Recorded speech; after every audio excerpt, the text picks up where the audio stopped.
마가복음 13장 7절에서 13절입니다. 함께 읽습니다. 난리와 난리의 소문을 들을 때에 두려워하지 말라. 이런 일이 있어야 하되 아직 끝은 아니니라. 민족이 민족을, 나라가 나라를 대적하여 일어나겠고 곳곳에 지진이 있으며 기근이 있으리니 이제는 제잔의 시작이니라. 너희는 스스로 조심하라. 사람들이 너희를 공회에 넘겨주겠고 너희를 회당에서 매질하겠으며 나로 말미암아 너희가 권력자들과 임금들 앞에 서리니 이는 그들에게 증거가 되려 함이니라. 또 복음이 먼저 만국에 전파되어야 할 것이니라. 사람들이 너희를 끌어다가 넘겨줄 때에 무슨 말을 할까 미리 염려하지 말고 무엇이든지 그때에 너희에게 주시는 그 말을 하라. 말하는 이는 너희가 아니요 성령이시니라. 형제가 형제를, 아버지가 자식을 죽는 데 내어주며 자식들이 부모를 대적하여 죽게 하리라. 또 너희가 내 이름으로 말미암아 모든 사람에게 미움을 받을 것이나 끝까지 견디는 자는 구원을 받으리라. 아멘. 우리가 한 주간 묵상할 말씀은 마가복음 13장 7절에서 13절까지 말씀입니다.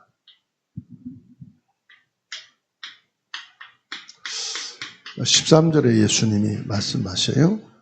끝까지 견디는 자는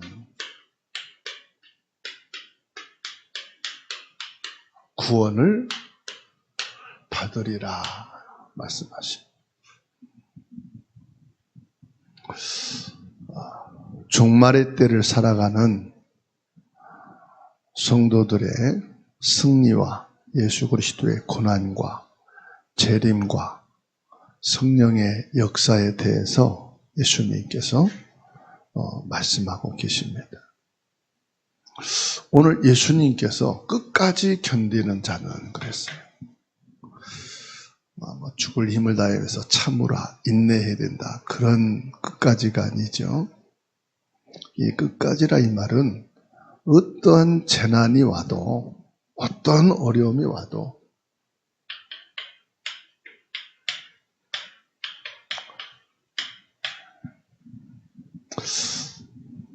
견고한 믿음, 흔들리지 않는 믿음을 가진 자.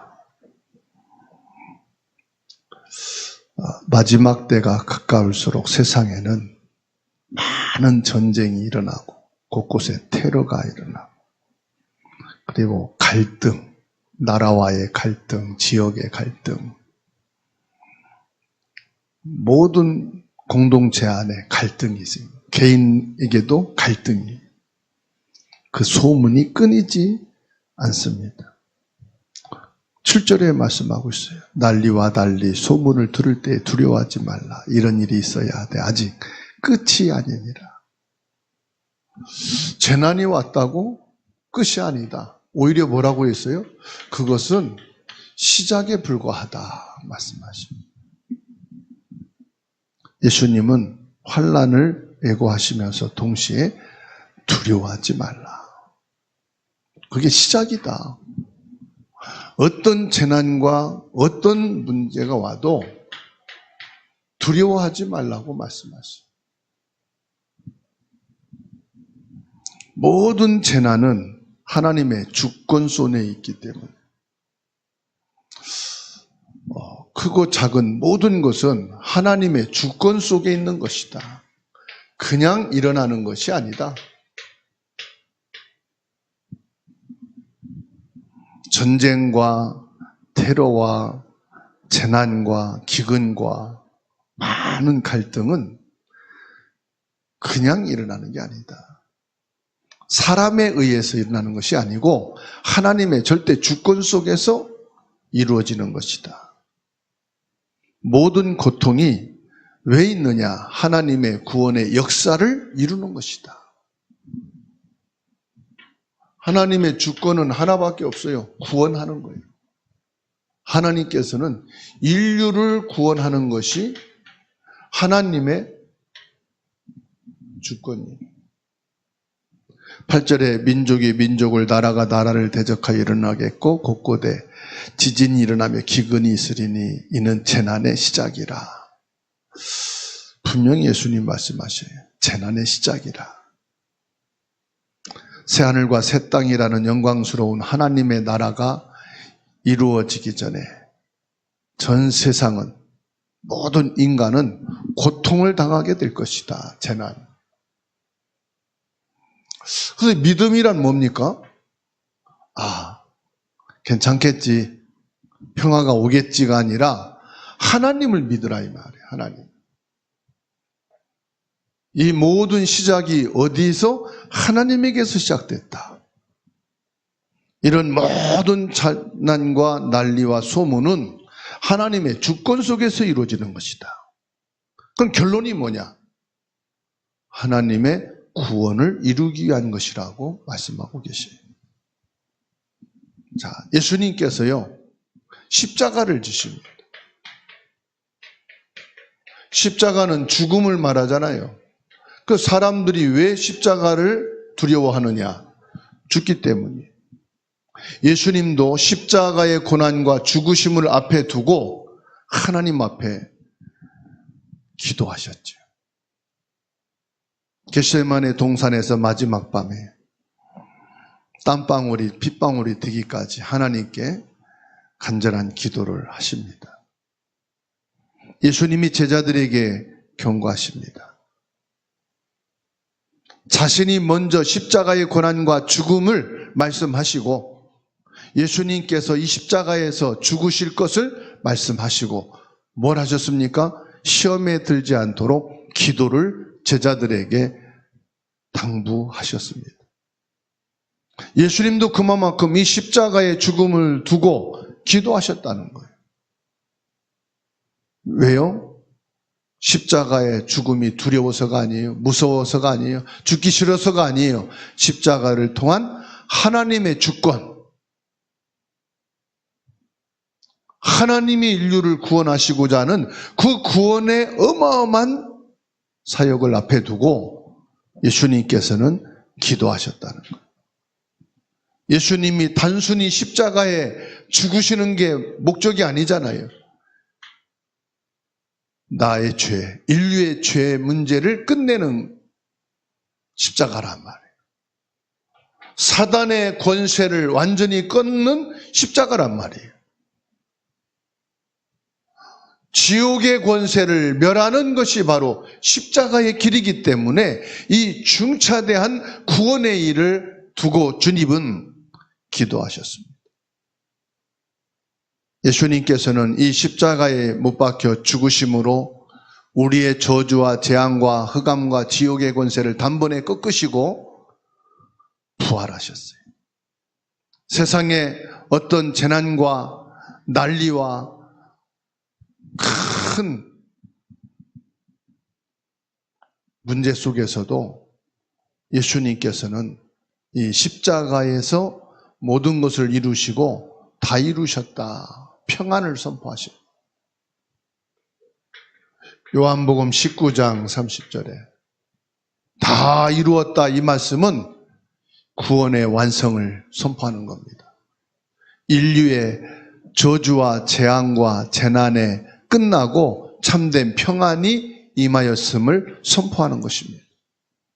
예수 그리스도께서 왕으로 다시 오실 재림주로 하나님 나라의 완성을 향해 나가는 과정이요, 유일한 길입니다. 그래서 예수님은 요한복음 16장 33절에 뭐라고 말씀하십니까?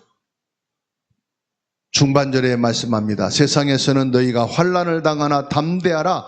내가 세상을 이겼노라. 세상을 이겼단 말은 무슨 말씀입니까? 이 모든 재난은 끝은 어디냐? 그리스도다 이 말이에요. 저주와 재앙의 끝은 어디냐? 그리스도다. 이 모든 전쟁과 난리와 소문을 주관하시는 하나님의 끝이 어디냐? 인류 구원이다. 예수님께서 말씀하신 거예요. 다 다 이루었다. 다시 말씀드리면 어떤 재난 속에서도, 어떤 환난 속에서도, 어떤 기근과 난리와 소문이 들려올지라도, 소문이란 말은 뉴스지요.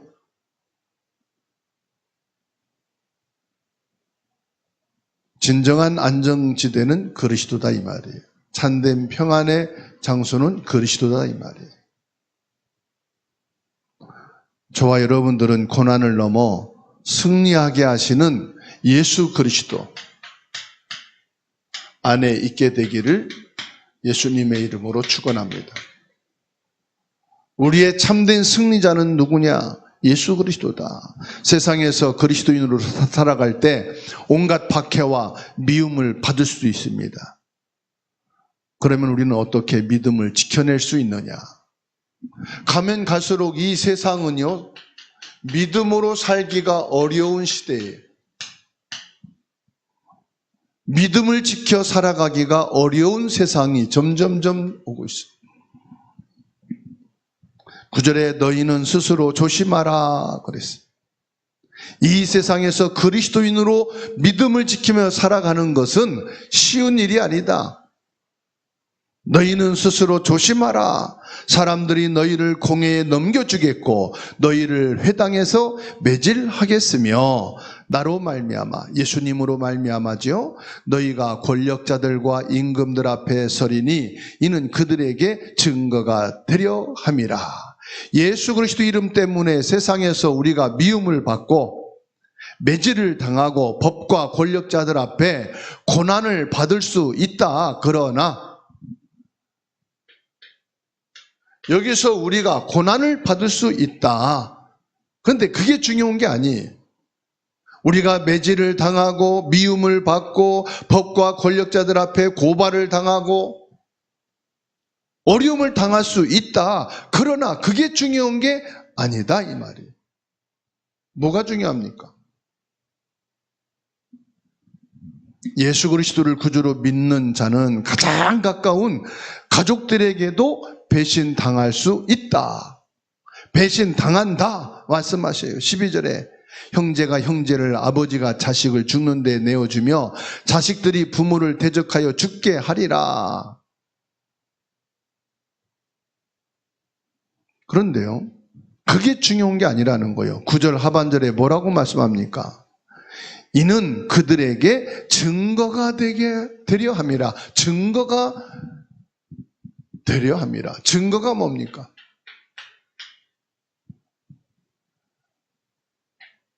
우리가 세상에서 권력자들 앞에서, 임금들 앞에서 부모와 자식과 형제들에게 예수 믿는다고 고난을 받고 미움을 받게 되는데 그것이 중요한 게 아니에요. 이를 통해서 뭐예요?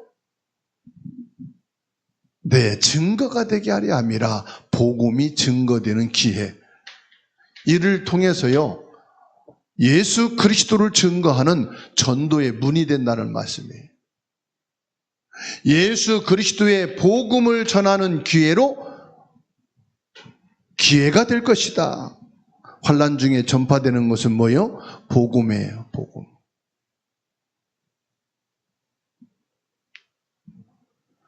사도행전 26장 28절에 아그리빠가 바울에게 이르되 네가 적은 말로 나를 권하여 그리스도인이 되게 하는도다 말했어요. 예수님은 고난과 법정에 서는 위기와 실패가 아니라 이들에게 복음을 증거하는 기회가 된다고 말씀하시죠. 세상으로 육신으로 살아가는 데는요, 아무 거리낌이 없어요. 문제가 될 게 없어요. 근데 복음을 말할 기회가 아니에요. 왜요? 학계 축하하고 축하를 받고 잔치가 이루어졌는데 거기에다가 복음을 말한다는 게 쉬운 일이 아니에요.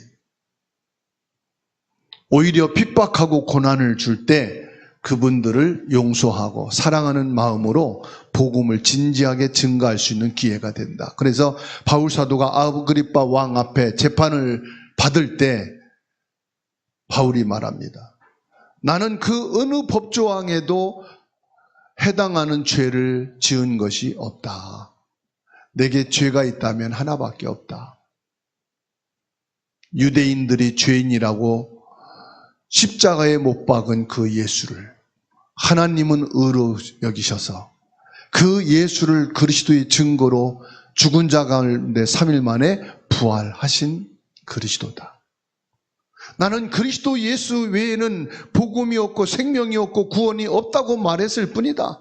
그것이 이들에게는 찔리고 이들에게는 부담이 되어서 나를 고발한 것이다.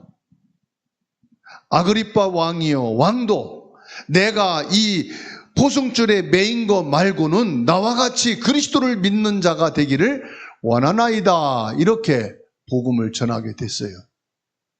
그때 이 아그리빠 왕이 한 말이 사도행전 26장 28절이에요.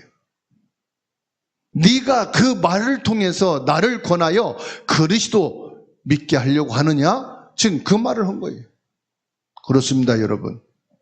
우리가 어려움을 당하고 고난을 당할 때 도리어 이들에게 복음을 증거해서 예수 그리스도를 고백하는 중요한 기회가 될 수 있기를 예수님의 이름으로 축원합니다. 그래서 내게 어려움과 고난과 환난과 미움을 받는 것은 내가 잘못해서 내 실수로 내 문제를 사고를 쳐서 일어난 일이라면은 사과하고 그것을 배상하면 되겠지만은 그렇지 아니하고 순수하게 내가 예수 그리스도를 믿는다는 이유 때문에 고난을 당한다면 분명하고 확신 있게 예수 그리스도를 고백하고 선포하고 증거할 수 있는 믿음의 사람이 되기를 주님의 이름으로 축원합니다. 10절에 그리고 말씀합니다. 또 복음이 먼저 만국에 전파되어야 할 것이니라. 이 복음은 나 한 사람으로 끝나는 게 아니고 우리 가정과 가문에 끝나는 게 아니다 이 말이에요. 10절에 모든 만국에, 만국이란 말은 전 세계잖아요. 전 세계에 이 복음이 증거되고 난 뒤에야 끝이 오는 거예요. 그래서 예수님이 지금 말씀하시는 것은 이런 여러 가지 난리와 전쟁과 기근과 큰 재난이 왔을 때 이것은 너 한 사람, 너의 지역, 내 민족만이 아니라 전 세계의 복음이 증거되게 하기 위한 하나님의 뭐다? 절대 주권 속에서 이루어지는 구원의 역사다. 너희 생각과 눈을 넓히라는 거예요. 나 한 사람만 잘 먹고 잘 살고 우리 자녀와 손만 복되고 잘되게 승하게 하는 것이 목적이 아니고 너를 통해 내 자녀와 후대를 통해 내 가정과 가문을 통해 만국의 이 복음이 증거되어지는 것이 하나님의 뜻이고 예수님이 지금 고난 당하시고 십자가 길을 가신 목적이다 이 말이에요. 사도행전 28장 31절에 하나님의 나라를 전파하며 주 예수 그리스도에 관한 모든 것을 담대하게 거침없이 가르치더라. 바울 사도가 로마 감옥에 갇혔을 때에 이 바울은 모든 이방인들과 모든 사람들을 가리지 않고 이 복음을 증거했는데 사도행전 28장 31절은 사도행전 끝절입니다. 하나님의 나라가 전파되고 예수 그리스도에 관한 모든 것을 담대하게 거침없이 가르치더라. 무슨 말입니까? 사도행전 28장 31절 저와 여러분들은 일이 잘 돼도 예수 그리스도 증거하고 실패해도 예수 그리스도 증거하고 아파도 그리스도 증거하고 건강해도 예수 그리스도 증거하고 밥을 굶어도 먹어도 예수 그리스도 증거하고 피곤하던 힘이 있던 예수 그리스도를 전파하는데 어떻게 해요? 담대하게 거침없이 증거되어지는 그리스도의 복음이 되기를 예수님의 이름으로 축원합니다. 빌립보서 1장 12절에 형제들아 내가 당한 일이 도리어 복음 전파에 진전이 된 줄을 너희가 알기를 원하노라. 내가 어려움을 당하고 내가 빌립보 감옥에 갇혀서 지금 몸이 불편하고 자유롭지 못하지만은 오히려 예수 그리스도의 복음이 증거되어지는 것으로 기뻐하고 즐거워하라는 것입니다. 그러면서 뭐라고 오늘 말씀합니까? 말할 바를 주시는 보혜사 성령의 역사를 믿으라. 위기와 변론의 순간에 나는 무슨 말을 해야 될 것이냐? 두려워하지 말라는 거예요. 오늘 말씀에 우리의 입술을 주장하시고 성령의 능력으로 함께 하시는 예수 그리스도로 평안함을 누리라 이 말입니다. 그게 11절에 나옵니다. 11절 같이 읽습니다. 사람들이 너희를 끌어다가 넘겨줄 때에 무슨 말을 할까 미리 염려하지 말고 무엇이든지 그때에 너희에게 주시는 그 말씀을 하라. 말하는 이는 너희가 아니요 뭐라? 성령이시라. 우리가 고난을 당하고 박해를 당하고 어려움을 당할 때, 신문을 당할 때 무슨 말을 해야 되나? 원고를 쓰고 전도지를 준비하고 메시지를 요약해서 가지고 가고 그럴 필요가 없다는 거예요. 실제로요, 우리가 전도 현장 나갈 때, 그리고 중요한 만남을 갈 때 막 기도하고 말씀 준비하고 메시지 노트 찾아가지고 이 복음 전하면 되겠구나 정리하고 프린트해서 들고 갔는데요, 전혀 그 말씀과 현장과 그 사람과 환경하고 맞지가 않아. 그때 어떡하지요? 많은 공을 들여서 시간을 들여서 준비했던 것 내려놓고 기도하죠. 하나님, 이 환경, 이 사람, 이 사건에 맞는 말씀을 주세요. 그런데 어때요? 정확하고 확실한 이 사람에게 메시지를 하고 답을 줄 수 있는 말이 나와요. 나도 모르게 내가 생각하지 못했던 게 나와요. 그게 뭡니까? 내 안에 계신 성령의 역사다 이 말이에요. 그래서 모든 사역과 모든 만남과 모든 현장을 놓고 내가 할 것은 하나밖에 없다. 기도밖에 없다. 성령께서 말씀하시옵소서. 성령께서 필요한 것을 주시옵소서. 모든 염려를 예수님께 내려놓고 내 안에 계신 성령께서 꼭 필요한 지혜와 권세 있는 말씀을 내 입술에 허락하여 주옵소서. 그래서요, 가장 중요한 건 뭐냐? 기도예요. 말씀을 묵상하면서 집중해서 기도합니다. 누가복음 21장 15절에 내가 너희의 모든 대적이 능히 대항하거나 변박할 수 없는 구변과 지혜를 너희에게 주리라 말씀하시. 누가복음 21장 15절. 모든 구변과 지혜를 너희에게 주리라.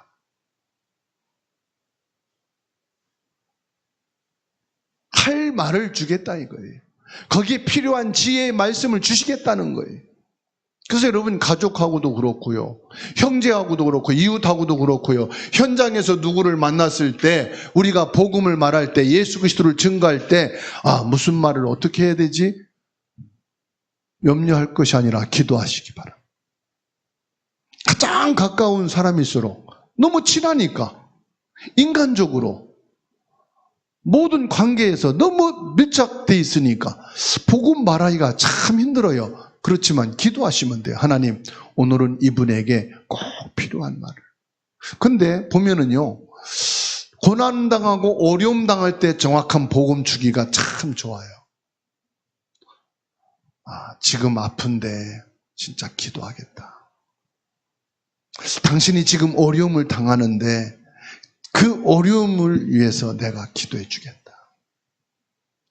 그렇게 마음을 열면서요, 거기에 필요한 말씀을 주시도록 기도할 때 성령께서 꼭 필요한 말씀을 주시고 지혜를 주시고 성령이 역사하시는 줄 믿으시기 바랍니다. 위기 속에 있는 제자들을 홀로 예수님은 버려두지 아니하시고 대적들을 감당할 수 있는 지혜와 말을 주겠다. 무엇으로? 성령으로 내게 역사하겠다고 예수님이 약속하십니다. 그러면서 예수님이 뭐라고 그러십니까? 끝까지 견디는 자는 구원을 받으리라. 이게 끝까지예요. 끝까지란 말은 무슨 말입니까? 일심, 전심, 지속을 말하는 거예요. 한 번 오고 끝나는 게 아니고 복음 전하니까 이 사람 관심 없어. 맥히질 않아. 아니네. 끝내지 말라 이 말이에요. 한 번 했다고 끝내지 말아라. 네 마음을 담고 지속해서 그를 위해 기도해라. 언제든지 이분에게 이런 재난과 어려움 당할 때가 있을 때 이 사람이 너무 기뻐서 그것을 어디엔가 말하고 싶어서 내게 말할 때 이 사람에게 복음을 전할 수 있는 기회가 주어질 것이니 끝까지 포기하지 말고 기도하는 자가 되시. 복음의 믿음 때문에 가장 가까운 이들에게 소외당하고 미움받을 때, 고독과 어려움을 당할 때 10절에 보세요. 또 너희가 내 이름으로 말미암아 모든 사람에게 미움을 받을 것이나 끝까지 견디는 자는 구원을 받으리라. 나를 가장 힘들게 하는 자, 여러분 가장 미운 자가 뭡니까? 내 마음에 가장 싫어하는 자, 가장 미운 자가 누굽니까? 십자가의 길을 먼저 가신 예수 그리스도의 구원의 말씀을 붙잡고 끝까지 견디는 자는 구원을 받게 된다. 나를 가장 힘들게 하는 자가 누굽니까?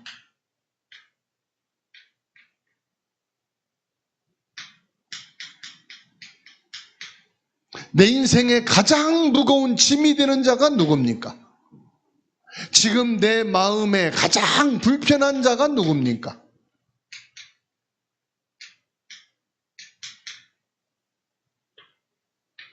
이 사람도 하나님 앞에서는 구원받을 대상이에요.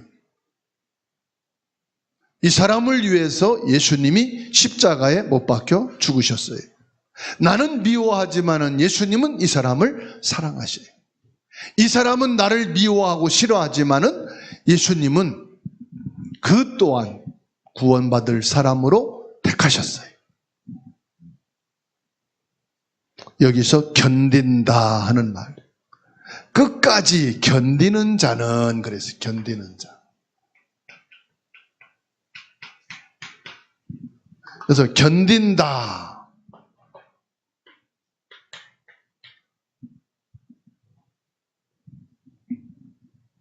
억지로 버티는 것을 말하는 게 아니에요. 견딘다 이 말은 천국의 소망을 바라보며 믿음을 굳게 지키는 자를 견딘다. 원어에서 그렇게 설명하더라고. 예수님께서는요,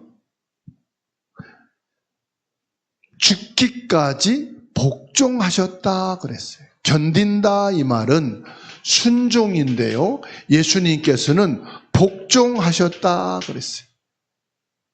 어디까지 견디는 겁니까? 3-4번. 아니면 예수님 말씀에서 7번. 아닙니다. 예수님께서는 죽기까지 복종하셨다. 믿음 안에서 끝까지 견고하게 세워진 신앙이 되기를 주님의 이름으로 축원합니다. 예수님은 십자가의 고통과 조롱을 이기신 이 믿음, 예수님께서는 우리의 모든 죄의 짐과 환난을 끝까지 십자가에서 지시고 죽기까지 복종하셨어요.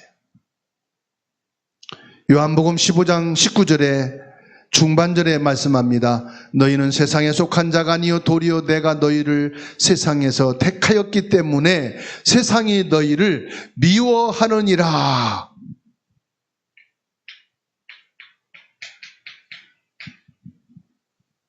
세상이 왜 미워하는지, 왜 예수 믿는 사람을 싫어하는지 말씀하고 있어요.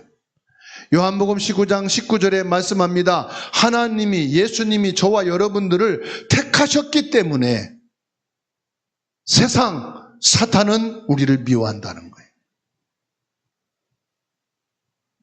불신앙은 믿음을 싫어한다 이 말이에요. 죄악은 복음을 거부한다 이 말이에요.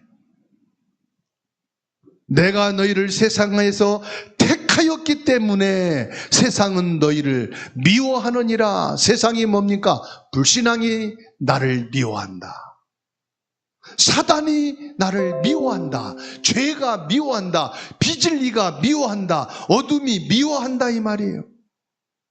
마지막 때의 가장 큰 위기는 외부의 박해보다 내부적인 영적인 타협과 배교입니다. 그렇습니다. 조금만 타협하면 편해진다는 세상의 속삭임에 속지 마시고 날마다 말씀 위에 세워진 믿음이 되기를 주의 이름으로 축복합니다. 잠시 잠깐 후면 오실 이가 오시리니 세상의 안락함과 믿음을 바꾸지 않는 거룩한 신부로 서야 된다고 말씀하시죠. 그래서 끝까지 일심전심 지속으로 그리스도 예수 안에서 우리는 영원한 하나님 나라와 하나님의 상을 기다리는 성도인 줄 믿습니다. 계시록 2장 10절에 너는 장차 받을 고난을 두려워하지 말라. 볼지어다 마귀가 장차 너희 가운데서 몇 사람을 옥에 던져 시험을 받게 하리니 너희가 10일 동안 환난을 받으리라. 내가 죽도록 충성하라. 그리하면 내가 생명의 면류관을 내게 주리라. 너희가 고난을 두려워하지 말라고 말씀합니다. 마귀가 믿는 사람들을 옥에 가두고 오히려 시험에 내던질 것이니 너희가 환난도 받을 것이다. 그러나 네가 죽도록 충성하라. 죽도록 충성이 뭐냐? 끝까지 견디는 자는 생명의 면류관을 얻으리라. 구원을 말하는 거예요. 예수 그리스도로 영원한 생명을 말씀하는 거예요. 그래서 히브리서 12장 2절에 믿음의 주여 또 온전케 하신 이인 예수를 바라보자. 예수님만 바라봐. 세상 육신 형제 친척 바라보지 말고 예수 그리스도만 바라봐라. 그는 그 앞에 있는 기쁨을 위하여 십자가를 참으사 부끄러움을 개의치 아니하시더니 하나님 보좌 우편에 앉으셨느니라. 예수 그리스도는 십자가의 고난을 참으셔서 뭐 했습니까? 부활의 기쁨. 하나님 보좌 우편에 앉으시는 즐거움을 얻게 됐다. 예수님도요, 이 십자가의 고난을 참으심으로, 이 십자가의 고난을 즐기심으로, 이 십자가의 죽음을 기뻐하심으로 영원한 하나님 나라의 상을 얻게 되는, 하나님 나라의 상이 뭡니까? 승리자로 하나님 보좌 앞에 서는 거예요. 하나님 보좌 우편에 앉으셨느니라. 영원히 하나님과 함께 하시는 축복. 이게 승리입니다. 승리가 뭡니까? 하나님께 받은 상급이에요. 그래서 저와 여러분들이 믿음으로 살아갈 때, 신앙생활 할 때 많은 어려움과 환난이 있을 것입니다. 그런데 이것이 끝이 아니라는 거예요, 재난이. 이것은 시작에 불과한 것이다. 그런데 주님께서는 이 모든 것을 감당할 수 있는 우리에게 뭘 주신다? 믿음을 주신다. 어떤 믿음? 성령 충만을 주셔서 핍박자들 앞에 할 말을 주시고 지혜를 허락해 주신다. 그래서 결국은 여기에서 뭘 하게 합니까? 예수 그리스도 복음, 내가 받은 복음, 내가 받은 구원, 내게 주신 구원의 은혜, 이 복음을 증거하게 하신다. 즉 저와 여러분들을 이때 참된 전도자가 되게 하신다 이 말이에요. 이때 이방인에게는 복음을 전하는 선교하게 하시고 우리 후대들에게는 복음의 증인이 되게 하신다. 그래서 저와 여러분들의 삶 속에, 신앙생활 속에 있는 여러 가지 어려움과 고난과 시련은 겁낼 것이 아니다. 오히려 뭐한 기회다? 성령 충만한 기회다. 뭐하는 기회다? 내가 받은 구원의 복음을 담대하게 증거하는 기회다. 담대하게 거침없이 그리스도의 복음을 말할 수 있는 기회를 주시는 것이다. 그래서 일제시대에 교회당이 불을 타고 신사참배 앞에 있을 때, 신사참배 안 한다고 온갖 고문을 하고 옥에 가두고 처형을 할 때, 그때 고난을 당하면서 나온 것이 뭐냐? 예수 그리스도의 복음. 그리고 옥에 가둬서 그 아픔을 견디면서 나온 게 찬양과 기도. 그리고 또다시 고문을 당하고 또다시 죽음의 형틀에 매인다고 할 때는 두려움에 쌓여서 막 힘들 때, 그때 주 예수를 바라보고 그 고문하는 이들에게 잠시 시간을 주면은 당신도 예수 믿고 구원받아야 된다. 당신도 예수 그리스도를 통해서 하나님의 자녀가 되어야 된다. 정확하게 그리스도의 이름을 고백하고 증거하고 선포하는 기회를 삼게 되었던 거예요. 그 순간에는 반응도 없었는데 몇 년이 지난 다음에 그 고문하는 사람들이 성령의 감동하심으로 그 고문 속에, 아픔 속에서도 말하는 예수 그리스도, 당신도 예수 믿으면 구원받게 된다는 그 형상이 끊이지 않고 밤낮으로 메아리 쳐서 결국은 회개하고 주님께 돌아와 목사된 사람들도 엄청 많아요. 하나님께서는 거기에서 뭘 생각합니까? 나는 죽음의 사슬로 고문의 형틀에 매여서 있다가 지나갔지만 그 사람은 영원히 남는 제자로 서게 되는, 이게 성령의 역사예요. 이게 복음의 능력이에요. 나는 고난당하고 고통당하고 쓰러지지만 복음은 쓰러지지 않는다는 사실. 나는 사형틀에서 순교하고 죽어 없어지지만 그곳에서 증거된 예수 그리스도의 복음은 살아있어서 그 복음을 받은 사형수들이, 고문했던 그들이 복음 앞에서 회개하고 제자로 서게 되는. 그래서 오늘날 저와 여러분에게도 정확한 복음이 남아서 우리에게도 증거되었다는 사실. 그래서 끝까지 견디는 자는 구원을 받는다. 저와 여러분들에게 일심전심 지속의 은혜가 충만하게 되기를 예수님의 이름으로 축원합니다.